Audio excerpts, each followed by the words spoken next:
नमस्कार, उदय India digital में आप सबका स्वागत है। मैं हूं दीपक कुमार रथ। मित्रों, मैं आज अपना दर्शकों को बता दूं कि उदय इंडिया का पूरा टीम आज मर्यादा पुरुषोत्तम भगवान रामचंद्र की जन्म स्थान राम जन्मभूमि तीर्थ क्षेत्र में उपस्थित है। अभी जिस जगह पे हम बैठे हैं वो है कारसेवकपुरम, और आज हम सब के लिए एक गौरव की बात है, गर्व का विषय है कि राम जन्मभूमि तीर्थ क्षेत्र ट्रस्ट के महासचिव माननीय चंपत राय जी, जो कि विश्व हिंदू परिषद के बहुत वरिष्ठ कार्यकर्ता है, और ये जो भव्य मंदिर आज बनने जा रहा है, उस भव्य मंदिर का स्वरूप कैसे होगा, मंदिर का निर्माण कार्य कैसे बन रहा है, इस विषय में बात करने के लिए आज हम माननीय चंपत राय जी के साथ है। बाबूजी, आपको उदय इंडिया डिजिटल की तरफ से बहुत बहुत स्वागत है, और हम लोग खुद को बहुत गौरव महसूस कर रहे हैं कि आप हमारे लिए थोड़ी समय निकालें, और कैसे ये जो पूरा दुनिया जिसको देखना चाहता है और इतने सालों से जो लड़ाई हुआ वो आज पूरा होने जा रहा है, भव्य मंदिर बन रहा है, तो पूरा विश्व, पूरा भारत के लोग आज ये जानना चाहता है ये कैसे संभव हो पा रहा है, उसकी वास्तुकला कैसे है, उसकी विधि कैसे आप लोग को पालन कर रहे हैं, उसका कार्यशैली, उसके लिए जो इंजीनियरिंग, उसका जो सेफ्टी, इसका जो सिक्योरिटी, उसके ऊपर आप थोड़ा हमारा दर्शकों को बताइए। नमस्कार। कुछ बातें तो सारा देश जान गया है कि अयोध्या का समाज, अयोध्या के संत महापुरुष, अयोध्या के आसपास का हिंदू समाज, छोटी छोटी रियासतों के राजा राम जन्मभूमि को वापस प्राप्त करने के लिए 1528 ईस्वी के लगातार तत्पश्चात से ही, बाद से ही, अर्थात लगभग 500 वर्षों से प्रयत्नशील थे। प्रयत्नशील बड़ा सामान्य शब्द है, अगर सही कहा जाएगा तो वो इसके लिए संघर्ष कर रहे थे। वो कोई शब्दों का संघर्ष नहीं था, वो कोई सोशल मीडिया और प्रचार माध्यमों की लड़ाई नहीं थी, वो सड़क पर आमने सामने की लड़ाई थी, वो गोलियों की लड़ाई थी, तलवारों की लड़ाई थी। गोलियों की लड़ाई भी नहीं थी, तलवारों की लड़ाई थी। देश के राजा इस्लाम के अनुयायी थे, उन्हीं के पूर्वजों ने मंदिर को तोड़ा था, उन्हीं से जमीन वापस लेनी थी। अंग्रेजों की राज्य सत्ता भी आई तो भी यहां लड़ाई चलती रही। हिंदू कभी लड़ाई में हारा भी नहीं और जीता भी नहीं। हिंदू जीता नहीं, लेकिन हिम्मत कभी नहीं हारी, और इसलिए लड़ाई में हारते थे, एक कदम आगे बढ़ते थे, ठहर जाते थे। 2-4 साल बाद अनुकूलता आती थी, फिर किसी बात पर लड़ते थे, फिर एक कदम आगे बढ़ गए, फिर ठहर गए। इस प्रकार 1528 से 75 लड़ाइयों की बातें किताबों में लिखी पाई जाती है। जब अंग्रेजों की राजसत्ता थी तब 1934 में अयोध्या में लड़ाई हुई, शायद वो अंतिम लड़ाई थी। कितने लोग मरे, अनेक प्रकार के लोग अनेक प्रकार की संख्या बताते हैं, लेकिन उस लड़ाई का परिणाम ये जरूर हुआ कि वो 3 गुंबद वाला ढांचा, जिसे बाबरी मस्जिद के नाम से जाना जाता था, उसे ध्वस्त किया गया। कोई नहीं जानता पूरी तरह से ध्वस्त हुआ कि आंशिक रूप से ध्वस्त हुआ, लेकिन एक बात सत्य है कि ब्रिटिश राज्य सत्ता ने उसकी मरम्मत करने के लिए 84,000 रुपए की पेनल्टी अयोध्या और फैजाबाद के हिंदू समाज पर लगाई। अयोध्या और फैजाबाद के हिंदू समाज में एक ही परिवार ने अपने पास से वो 84,000 रुपए की पेनल्टी 1934-35 में सरकारी खजाने में जमा कर दी। ढांचे की मरम्मत हुई। ये अंतिम लड़ाई है 1528 से लेकर 1934 तक की। देश आजाद हो गया 15 अगस्त 1947 को। थोड़े दिन बाद, कुछ महीनों बाद, अयोध्या के 2-4 संत महापुरुष, हनुमानगढ़ी के बाबा अभिराम दास जी महाराज, दिगंबर अखाड़ा के परमहंस दास जी महाराज, शायद इनकी आयु रही होगी 35 से 40 साल के बीच, 18-18, 20-20 साल के 40-50 नौजवान रहे होंगे। और 22 दिसंबर की अर्धरात्रि के आसपास 1949, 1949, 22 दिसंबर रात में उस पर स्थान को अपने अधिकार में ले लिया, उस पर कब्जा कर लिया, भगवान की मूर्ति स्थापित कर दी और वो स्थान तब से आज तक हिंदू समाज के कब्जे में है। सूर्योदय हुआ, घोषणा हो गई कि रात को धरती फाड़कर भगवान प्रकट हो गए। देश ने 22 दिसंबर की अर्धरात्रि अथवा 23 दिसंबर को भगवान का प्राकट्योत्सव मनाना शुरू कर दिया। ये स्थान तब से कब्जे में लिया गया, वो कब्जा बरकरार है। उसी स्थान पर आज मंदिर बन रहा है। सुख शांति तैयार करने के लिए, लॉ एंड ऑर्डर मेंटेन करने के लिए जिला अधिकारियों ने दीवारें खड़ी की, दरवाजे लगवाए, ताले डाल दिए। आंदोलनकारी नौजवानों ने जो भगवान की मूर्ति अंदर स्थापित की थी, वो ताले में चली गई। भगवान ताले में बंद हो गए। जनता ने अदालत से गुहार की, हमारे भगवान को भूख लगती है, भोजन कराना है। अनुमति मिली। सवेरे और शाम एक पुजारी ने आधे घंटे के लिए ताले खोलकर अंदर जाना प्रारंभ कर दिया।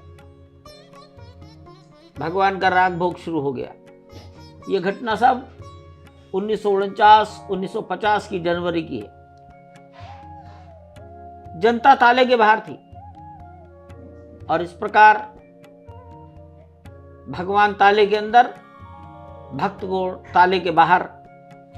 ये परिस्थितियां 1950 से चलती रही 1984 तक। जो भक्त थे, जिनको खतरा था कि हमारे भगवान को उठाकर ले जाएगा, उनकी चोरी हो सकती है, ऐसे भक्तों ने अदालत में अपनी एप्लीकेशन देनी शुरू कर दी।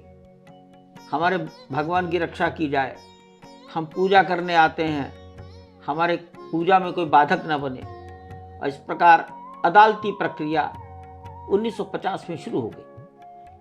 एक मुकदमा दर्ज हुआ, थोड़े दिन बाद दूसरा मुकदमा दर्ज हो गया।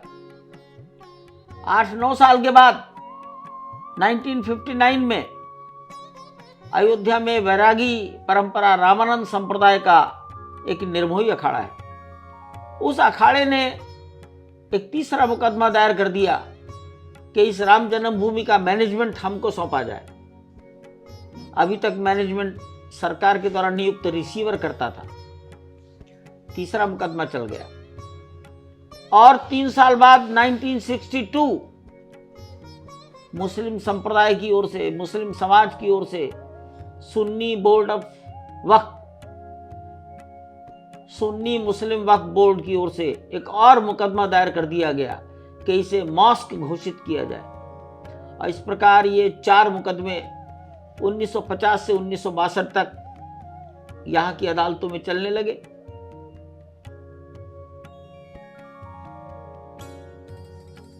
किसी भी मुकदमे में 1949 की घटना में जो भगवान स्थापित किए गए थे उसको हटाने का आदेश नहीं हुआ, अभी तो वो पूजा चलती रही और स्थापित हो गई। ये लड़ाई सत्य की लड़ाई थी। वहां मंदिर था अथवा नहीं था, तो तोड़ा गया, और यदि नहीं था तो कुछ भी नहीं तोड़ा गया। हिंदू समाज कहता था कि जहां 3 गुंबदों वाला ढांचा था जिसे बाबरी मस्जिद के रूप में बोला जाता था, वहां कभी पहले एक मंदिर था जो मंदिर जन्म स्थान के रूप में जाना जाता था। बस यही लड़ाई का बिंदु था। अंततः 2019 में सर्वोच्च न्यायालय ने यह स्वीकार किया कि हाँ, यहां एक मंदिर था, और इस आधार पर यह स्थान हिंदू समाज को प्राप्त हुआ। अदालत ने एक आदेश या निर्देश जारी किया कि इस मंदिर का मैनेजमेंट करने का ट्रस्ट सरकार बनाएगी। भारत सरकार ने ट्रस्ट बना दिया और उस ट्रस्ट ने मंदिर निर्माण का काम शुरू कर दिया। इसी ट्रस्ट में महासचिव का दायित्व मुझको दिया गया है। ये एक सामान्य सा 500 साल के इतिहास और संघर्ष का वर्णन है। एक ही बिंदु है, 500 साल पहले मंदिर था और वो तोड़ा गया, अथवा नहीं था तो कुछ भी नहीं तोड़ा गया। और ये बात सिद्ध करने में इतना समय लग गया। सभी ने स्वीकार किया कि हाँ, there was a temple prior to 1528। ये इसकी एक पृष्ठभूमि है। जी जी। जो अब जो स्थिति है, अब इस स्थिति में आपके पास जो दायित्व है और पिछले 1 साल से आप इस कार्य को किया है, किस तरह से चैलेंजेस आपके सामने आता है और क्या क्या विशेष ध्यान आपने दिया मंदिर निर्माण में? जैसे वास्तुकला हो, जैसे घंटी वहाँ से स्पेशल केरला से या साउथ से आ रहा है, नेपाल से शिला आई है, इस तरह से कुछ विशेष बातें हमारा दर्शकों को बताइए जो कि रोचकपूर्ण हो। यद्यपि मंदिर का निर्माण तो 2020 में शुरू हुआ जी, लेकिन 1986 में ही मंदिर कैसा हो जी इसका चिंतन प्रारंभ हो गया जी। और देश के ख्यातिनाम जी मंदिर निर्माण शैली के जानकार परिवार चंद्रकांत भाई सोमपुरा। जी ये सोमपुरा एक टाइटल है। जी जिस किसी व्यक्ति के सामने सोमपुरा शब्द लगा हो, जी मान लीजिए कि इसके पूर्वज मंदिर की शिल्प कला से जुड़े थे। जी लेकिन ये जो चंद्रकांत भाई सोमपुरा है, जी ये पिछले 14-15 पीढ़ियों से इनके परिवार के लोग यही काम करते हैं। जी चंद्रकांत भाई सोमपुरा अभी जिंदे हैं, जी 80 साल की आयु है। जी इनके ग्रैंडफादर ने सोमनाथ मंदिर का बनाया, वो वास्तुशास्त्री थे उसके। जी अहमदाबाद का अक्षर पुरुषोत्तम जी चंद्रकांत भाई सोमपुरा की आर्ट है। जी बिरला परिवार के अनेक मंदिर सोमपुरा की आर्ट है। जी सोमपुरा सैकड़ों परिवार होंगे, जी बड़े बड़े धनाढ्य सोमपुरा होंगे, जी लेकिन चंद्रकांत भाई सोमपुरा अपने में यूनिक है। जी अन्य सब लोग उनसे बहुत कम आयु के लोग हैं। जी यही एकमात्र फैमिली है देश की जो मंदिर निर्माण की जानकार है। जी इन्होंने माननीय अशोक सिंघल जी के निवेदन पर 1986 में 1986 जी मंदिर का एक प्रारूप तैयार किया। जी साधु संतों ने उसे स्वीकार किया। जी यह प्रारूप पूरी तरह से पत्थरों के मंदिर का प्रारूप था। जी उसी के अनुसार 1991 से पत्थरों की खरीदारी और पत्थरों की नक्काशी का काम अयोध्या में शुरू हुआ। जी काम को गति देने के लिए राजस्थान के सिरोही जिला के पिंडवाड़ा कस्बे में और मकराना में जी नक्काशी का काम और अधिक शुरू कर दिया गया। जी लगभग 50,000 घन फुट से भी अधिक पत्थर जी नक्काशी करके यहां आ गया। जी 2006 में काम बंद कर दिया गया। जी अनेक कारण थे, जी लेकिन वो ड्राइंग तो मौजूद थी।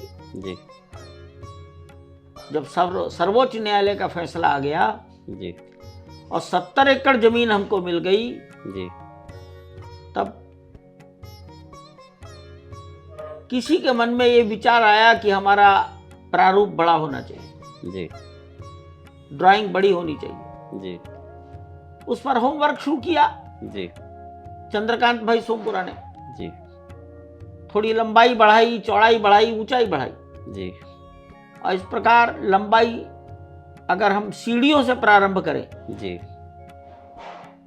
तो 380 फीट, जी चौड़ाई 250 फीट, जी धरातल से ऊंचाई शिखर की जी 161 फीट, जी 3 मंजिला ग्राउंड फ्लोर प्लस 2, जी 392 खंभों के ऊपर खड़ा मंदिर, जी 392 पिलर्स, जी खंभे पत्थरों के, खंभों के ऊपर बीम पत्थरों के, जी बीम के ऊपर छत पत्थरों की, जी दीवारें पत्थरों की। जी पत्थर को जोड़ने के लिए लोहे का प्रयोग नहीं, जी तांबे का प्रयोग। जी पत्थर की आयु 1000 साल तक होती है जी और तांबे की आयु भी अनंत होती है। जी इस प्रकार की सामान्य बातें 1986 में थी। जी पत्थर जोड़े कैसे जाएंगे? जी तांबे से। जी जो लोग पत्थरों का काम जानते हैं वो सब जानते हैं, जी और जो पत्थरों का काम नहीं जानते उनको आश्चर्य होता है। जी उनको लगता है कि हमें तो पता ही नहीं कैसे जोड़े जाते हैं। जी तो हमें पता नहीं, ये जानकारी का अभाव है। जी सभी लोग सभी चीजें जान भी नहीं सकते, जी इसलिए कुछ भी अस्वाभाविक नहीं है। जी ये जो मंदिर बन रहा है, जैसा बना है, जैसा बन रहा है, जी शायद उत्तर भारत में, सारे देश का मैं विचार नहीं कर रहा हूं, जी पिछले कई शताब्दियों में जी वैसी रचना नहीं हुई होगी। जी अब जी इसका जो अभी मूर्ति है रामलला की, इसकी रचना और समझिए। जी मंदिर अयोध्या में सरयू नदी के किनारे है। जी एक बहुत बड़ी चुनौती, आपने चुनौती शब्द बोला है। जी मंदिर की नींव एक चुनौती थी। जी मंदिर कौन बनाएगा? तो कभी माननीय अशोक सिंघल लार्सन टुब्रो के अधिकारियों के पास गए थे। जी उन्होंने मंदिर बनाने की बात स्वीकार की थी। जी अशोक सिंघल तो मृत्यु हो गई। जी निर्णय आया 2019 में। जी लार्सन टुब्रो के अधिकारियों को अपनी बात याद थी, जी उन्हें याद दिलाई गई। जी हमारी निर्माण समिति में एक नृपेंद्र मिश्रा है, जी जी वो IAS अधिकारी हैं, जी उत्तर प्रदेश के हैं, जी और सरकार की इच्छा से उनका नाम इसमें निर्माण समिति के अध्यक्ष रूप में चयन किया गया है। जी उन्होंने लार्सन टुब्रो को संपर्क किया। जी लार्सन टुब्रो के अधिकारियों को बातें याद थी जी और इस प्रकार उन्होंने मंदिर निर्माण की जिम्मेदारी ले ली। जी इतने बड़े काम में कोई उसका सलाहकार होना चाहिए। जी तो टाटा को, टाटा कंसल्टिंग इंजीनियर्स, जी उसको सलाहकार के रूप में रखा गया। जी तो एक तरह से प्रोजेक्ट मैनेजमेंट कंसल्टेंट टाटा है, जी प्रोजेक्ट का कॉन्ट्रैक्टर टेम्पल कॉन्ट्रैक्टर L&T है। जी ट्रस्ट ने भी अपने 3-4 इंजीनियर सेवा भाव से, जी वो हमसे किसी प्रकार का कोई सम्मान धन प्राप्त नहीं करते, जी वो यहाँ सेवा करते हैं, और सेवा करने के नाते हम उनके लिए आवास और भोजन की चिंता करते हैं। जी इस प्रकार ये टोली यहाँ काम कर रही है। जी लेकिन जब नींव की चर्चा शुरू हुई तो पता लगा जमीन में मिट्टी नहीं है, जी बालू है। जी बालू में एक मजबूत नींव कैसे आए? जी देश भर के आईआईटी के तमाम प्रोफेसर इकट्ठे हुए। जी आईआईटी दिल्ली, गुवाहाटी, एनआईटी सूरत, आईआईटी चेन्नई के प्रोफेसर, आईआईटी मुंबई के प्रोफेसर, जी लार्सन टूब्रो, टाटा, हम्म, और ज्वाइंट मीटिंग होती थी। जी तब निर्णय आया कि बालू को हटाओ। जी सारी बालू हटाई गई, जी लगभग 50 फीट गहराई तक की बालू हटाई गई, जी लगभग 6 एकड़ क्षेत्रफल में से हटाई गई। जी समुद्र जैसा दृश्य खड़ा हो गया। जी और इस प्रकार सब हटाकर उस स्थान को कंक्रीट से भरा गया। स्पेशल कंक्रीट की डिजाइन आईआईटी चेन्नई के प्रोफेसर्स ने की, जी जिसमें कोर सैंड नहीं है। जी उसका रिप्लेसमेंट स्टोन डस्ट से किया गया, जी जिसमें सीमेंट बहुत कम मात्रा में है। जी उसको replace fly ash thermal power station की राख से किया गया। जी एक स्पेशल टेक्निक आईआईटी ने बताई। जी 1 फीट की लेयर, जी रोलर कॉम्पैक्शन, 12 इंच को 10 इंच करो, उसके बाद दूसरे लेयर, और इस प्रकार रोलर कॉम्पैक्टेड कंक्रीट की एक के ऊपर एक 56 लेयर जमीन में पड़ी। जी बालू के स्थान पर कंक्रीट की एक चट्टान, एक आर्टिफिशियल रॉक जी 50 फीट मोटी जी जमीन के अंदर तैयार हो गई। जी जमीन के अंदर तैयार हो गई। जी 56, इसका मतलब 14 मीटर जी ये रॉक अजर अमर है। इसमें लोहा नहीं है, इसमें तांबा भी नहीं है, इसमें कोई धातु का तार नहीं है। जी जैसे जैसे आयु बढ़ती जाएगी ये कंक्रीट एक स्टोन बन जाएगी। जी और ये एक बहुत बड़ा सफलता प्राप्त की गई। इसी को कहा गया फाउंडेशन। जी ये नदी के किनारे है। जी नदी का कभी पानी का आक्रमण हो गया, जी अतिवृष्टि हुई, जी मट्टी का कटान हो गया, जी तो मंदिर की रक्षा जी तो पश्चिम दिशा में, दक्षिण दिशा में, उत्तर दिशा में बहुत गहराई तक जी एक रिटेनिंग वॉल डाली गई है, जी जिसका बेस, जिसका आधार 40 फीट चौड़ा है। जी इतनी चौड़ी रिटेनिंग वॉल जमीन के अंदर डाली गई है बहुत गहराई तक। हम्म, ये मंदिर की रक्षा अतिवृष्टि और नदी की बाढ़ से करने के लिए किया गया है। जी यद्यपि अयोध्या में कभी भूकंप आने का रिकॉर्ड नहीं है, जी तो भी अगर आ गया तो वैज्ञानिकों ने कहा कि नेपाल में आया। जी हम नेपाल के बहुत निकट हैं, जी तो इसका भूकंप से रक्षा करने का अध्ययन भारत सरकार की संस्था जी सीएसआईआर की उप संस्था सीबीआरआई, जी सेंट्रल बिल्डिंग रिसर्च इंस्टीट्यूट, जिसका केंद्र रुड़की विश्वविद्यालय के अंदर है, जी उन्होंने इसका स्टेबिलिटी टेस्ट किया। हम्म, उसके कारण जो उन्होंने परिवर्तन सुझाए, खंभों की मोटाई जी बढ़ाई गई।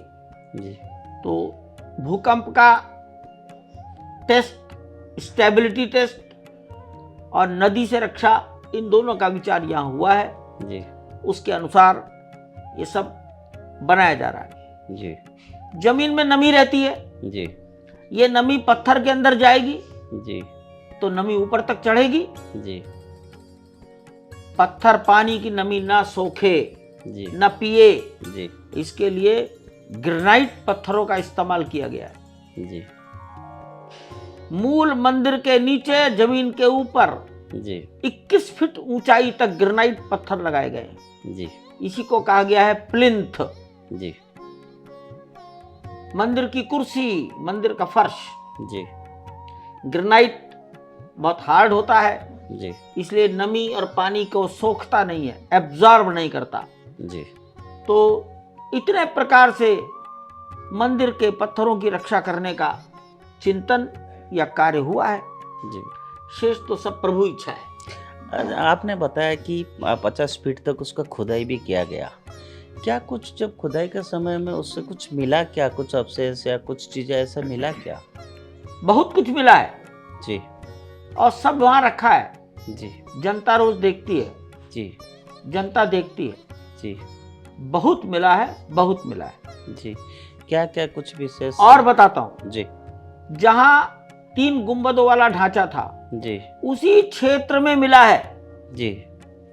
आज खुदाई बहुत जगह हो रही है, जी। कहीं भी एक तिनका नहीं मिलता। जी। जो कुछ मिला है, जहां मंदिर बन रहा है, जी। उतने ही क्षेत्र में मिला है जी। और सब कुछ सुरक्षित है। जी। या मैं यूं कह सकता हूं, अधिकांश भाग सुरक्षित है। जी। तो इसका मतलब ये है कि ये जो बात इतने सालों से जिसके लिए लड़ाई लड़ा जा रहा था, वो उसका सत्यता प्रमाण मिला है उसमें। ये तो 2003 में ही मिल गया था। जी। एएसआई ने उच्च न्यायालय के आदेश पर एक्सकवेशन किया था। जी। एक्सकवेशन के पहले राडार तरंगों से सर्वे हुआ था। कनाडा के वैज्ञानिक ने राडार तरंगों से फोटोग्राफी की थी, तभी ये सिद्ध हो गया था कि जमीन के नीचे दूर दूर तक एक भवन है। जी। It was established in 2003। जी।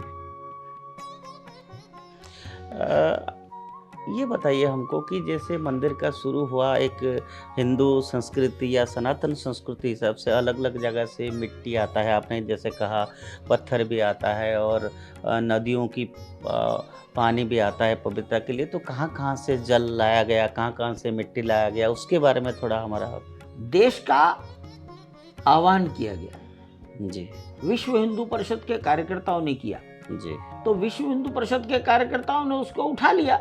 जी। और मैं समझता हूँ देश के भिन्न भिन्न कोनों से लगभग 1000 स्थानों से जल और रज, जी, जल और मिट्टी अयोध्या आई।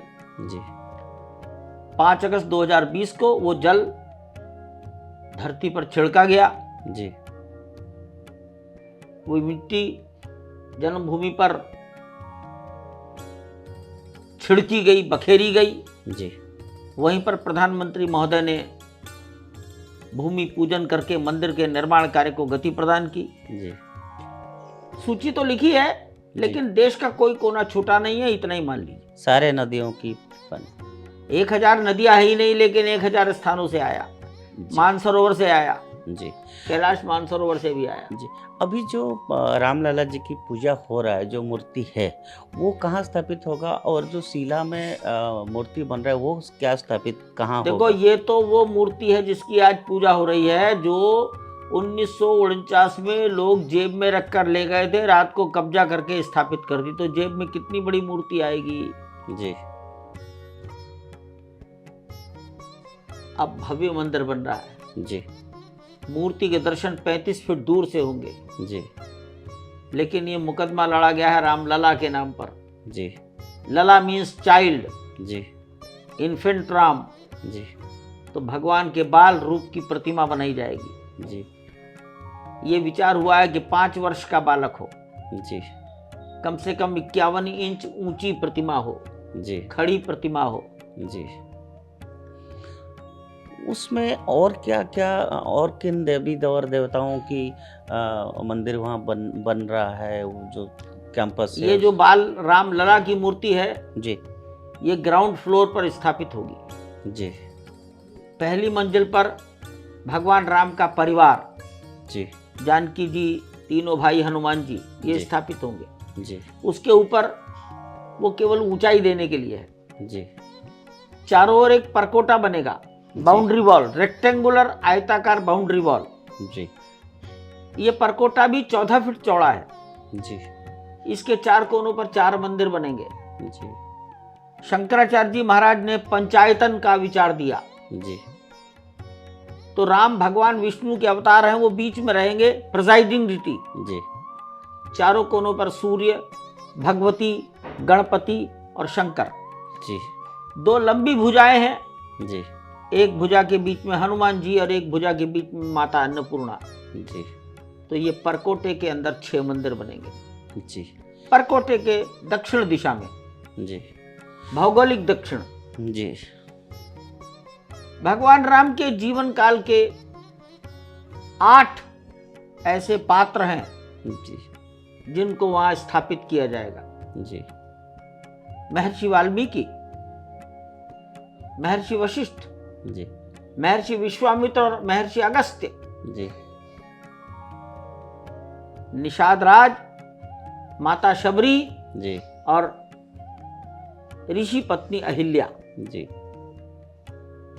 राम के जीवन में जटायु भी है, जी तो वहां जटायु भी स्थापित होंगे। जी इतना ही इसको कहेंगे टेम्पल कॉम्प्लेक्स। जी हनुमान जी का भी मूर्ति कहीं वहाँ पे? मैंने कहा आयताकार परकोटा के दक्षिणी भुजा में मध्य में हनुमान जी होंगे। जी जब इतनी बड़ी भव्य मंदिर बन रहा है, क्या आसपास का जितने जमीन और है, क्योंकि लाखों लोग आएंगे, श्रद्धालु आएंगे, तो उनका और जमीन की भी जरूरत होगी, क्या ट्रस्ट और जगह लेने की प्रयास में है, सो दैट कि ट्रैफिक व्यवस्था हो, रहने की व्यवस्था हो, सिक्योरिटी अरेंजमेंट हो, उस सब के लिए इतना जगह तो पर्याप्त नहीं है, उसके लिए ट्रस्ट क्या सोचता है? कुछ भी नहीं सोचते और सोचते हैं। जी समाज को गलतफहमी में रहने की जरूरत नहीं है। जी सड़कें चौड़ी करना सरकार का काम है, जी सरकार कर रही है। जी क्या ट्रस्ट की तरफ से? ये पहली बात है। जी पार्किंग जी सरकार का काम है, सरकार कर रही है। जी हमारी जमीन पर्याप्त है, जी तो भी नॉर्थ ईस्ट कॉर्नर पर हमारे आयताकार परकोटे में 2-3 मंदिर आ रहे थे। जी मंदिर 30-32 साल से लगभग बंद होने की स्थिति में थे। जी पुलिस सिक्योरिटी के कारण कोई वहां जा नहीं पाता था। जी हमने उनको परचेस किया है। जी मंदिर के चारों ओर एक सड़क होनी ही चाहिए। जी आग लगने की स्थिति में फायर ब्रिगेड कैसे दौड़ेगा? जी उसकी योजना होगी, जी उसका विचार हो रहा है। जी मंदिर के चारों ओर झोपड़ियां हो, जी गंदगी हो, जी मंदिर के चारों ओर सटकर छोटे छोटे मकान हो, जी न उन परिवारों के लिए अच्छा है न मंदिर के लिए अच्छा है। जी लेकिन सबकी सहमति से, जी सरकार के द्वारा कदापि नहीं, जी अधिग्रहण बिल्कुल नहीं। जी वो कहां बसेंगे, जी रहने के लिए उन्हें जमीन कहां से आएगी, जी मकान बनाने के लिए पैसा कहां से आएगा? जी पैसा देकर, जी वो भी म्यूचुअल अंडरस्टैंडिंग के आधार पर। जी हम ये काम धीरे धीरे कर रहे हैं। जी आपने देखा होगा इसी देश में मुगलों ने हमारा हजारों मंदिरों को तोड़ चुके हैं, बार बार, जैसे गुजरात में अक्षरधाम मंदिर में भी अटैक किया। तो आगे आने वाला दिन में ये भी एक बहुत बड़ा चैलेंज है ट्रस्ट के सामने कि ये जो टेररिस्ट अटैक हो, हमला हो, ये भी करने को प्रयास जरूर होगा।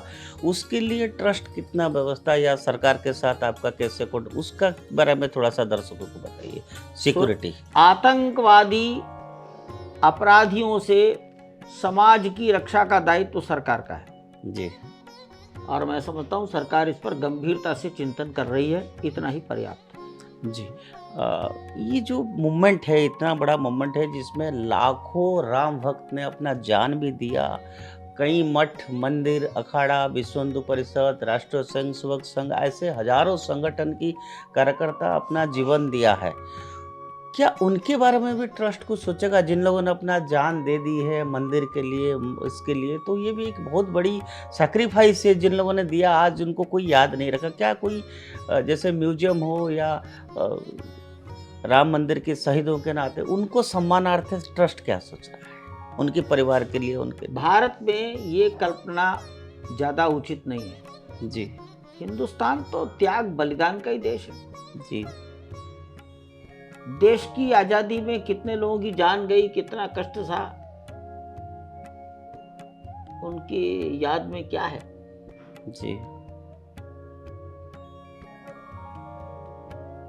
विदेशी आक्रमणकारियों की सत्ता से मुक्ति पाने के लिए कितने लोगों ने कष्ट किया। जी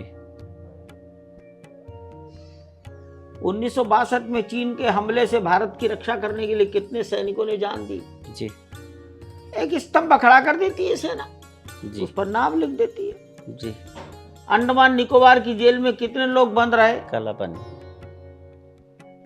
एक नामों की लिस्ट लग जाती है। जी ये देश त्यागियों का देश है, जी बलिदान करने की इच्छा रखने वाले लोगों का देश है। जी यहाँ तो महिलाओं ने भी अग्नि में कूदकर अपने प्राणों की रक्षा की है। जी ये यहाँ विचार भारतवर्ष में बहुत अधिक महत्व का नहीं है। जी कृतज्ञता हिंदू समाज के खून में है। जी कृतज्ञता, जी उन्हें याद रखना, जी उनके नाम पर सड़कें बने, जी उनके गांव में उनके चिन्ह लगे, जी मूर्तियां लगे, जी ये यहाँ का स्वभाव है। जी और जो कुछ आवश्यक होगा, संभव होगा, किया जाएगा। जी लेकिन ऐसा करना ये हिंदुस्तान के स्वभाव के ही विरुद्ध है। जी अब एक हम इसको शेष तो पहुंच रहे हैं कि ये मंदिर का जो पूर्ण कार्य कब तक होने का संभावना है, या कुछ ऐसा आप लोगों ने सोचा है कि कब तक होना पूर्ण हो जाएगा और श्रद्धालु उसमें जा सकते हैं, पूजा शुरू हो सकता है, ऐसा कोई डेट अगर तय हुआ? कोई डेट तय नहीं हुआ जी सोच रहे हैं 2023 के अंत तक ग्राउंड फ्लोर तैयार हो जाए, जी भगवान की प्राण प्रतिष्ठा हो जाए जी और दर्शनार्थी इस नए बने भगवान के नए घर में जी अपने आराध्य के दर्शन कर सके। जी शेष भगवान को क्या इच्छा है, निर्णय तो वो करेंगे।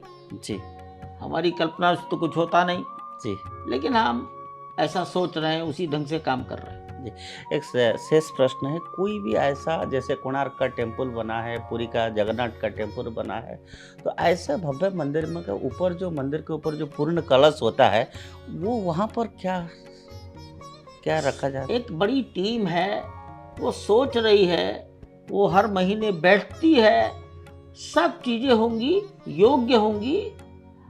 ये सोचना कि सबका उत्तर मेरे पास है, जी ये भी शायद ओवर एस्टिमेशन है। जी ठीक है, चलिए, धन्यवाद। धन्यवाद।